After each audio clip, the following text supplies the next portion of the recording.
Yo, what's going on? OCN here. Now, this gameplay you're seeing is particularly old.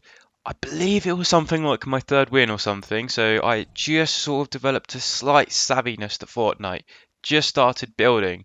As we can see later on in the video, I happened to try and put a launch pad down without putting a floor down. Now, this was the sort of stage I was at this video. I was just learning the basics in the building, although I do pull off a victory royale in it. All in all, it was a good game. So at this point in the video, I'm hiding in a hedge. Now I know that's frowned upon, but I was just being a little bit patient. I was waiting to see what he was going to do, if he was going to poke his head up, and then I could have obviously capitalized on that with a sniper rifle. However, after a little bit of time, I decided to go up there and rush him with a rocket launcher. Now, the next part of the video, I'm going to be covering a question, which is, are free games going to dominate the multiplayer industry? The answer is yes. Cosmetics seem to be making more money than the conventional method, which is a license key. This is because the game is so much more accessible, and if someone is enjoying the game, they might splash out on a skin, and with the added numbers of the free-to-play, this can add up dramatically more than the license key method. Do I think the rise of free-to-plays is a good thing? The answer is yes, as long as the items which are bought with money are only cosmetic.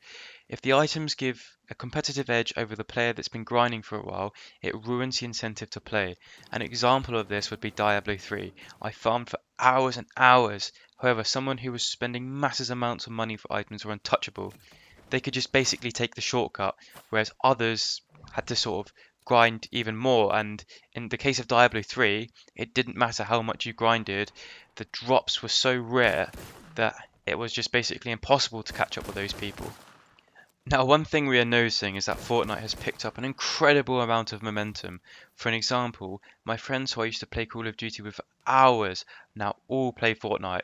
I'm pretty sure Fortnite will be the biggest shooter game out there if it isn't already. Now, why do I think this is happening? The answer is simple. Fortnite is so much more rewarding. This is because the game is more about tactics, learning the places where to go, and with the ever-closing circle, it stops people from camping. In the last day of this video, FaZe Clan happens to sign a team to play Fortnite, and with the competitive scene forever growing in Fortnite, this can only mean good things for the future development of the game, which I have noticed. This is because the game is forever receiving new updates which make the gameplay experience much better. This could be from the fact that they're adding new guns all the time, new locations, and I'm gradually starting to notice the connections getting better when it comes to building and input lag. The gun system on this game is great. It offers a good balance and variety. They've recently added a new SMG which is a complete beast. They needed to do this as the previous SMGs were particularly weak. The rocket launcher is good for flushing people out of the bases, which makes it possible to stop a group of 4 camping. The assault rifles are definitely dominant in medium range. However, the SMGs and shotguns are very dominant at close range. This makes the game more enjoyable as there is not one gun that dominates at all ranges. Now, one thing we're going to be covering in this video is the building system. I think it gives a complete competitive edge over competitors like Call of Duty and PUBG.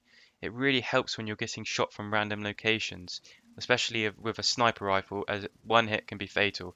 So you have that second to build a base around you and build a ramp up and see if you can poke your head and see what's going on. Although be careful, I wouldn't hold your head up too high or it can be an instant headshot and an instant fatality. But then again, this can be slightly annoying when you're shooting someone and they build a huge base and it's particularly hard to hit them. Now, one thing I've noticed is people tend to build the bases at the bottom with wood. Now, if you let them build up high, shoot the bottom of it, they'll fall out of it, the damage will take a lot of life away, if not a fatality, and it can help you win the game. Right, that wraps it up for this video. Thank you very much for watching. Please tell me what you think about this game, leave a comment, and I'd like to see what you may like and what you might not like.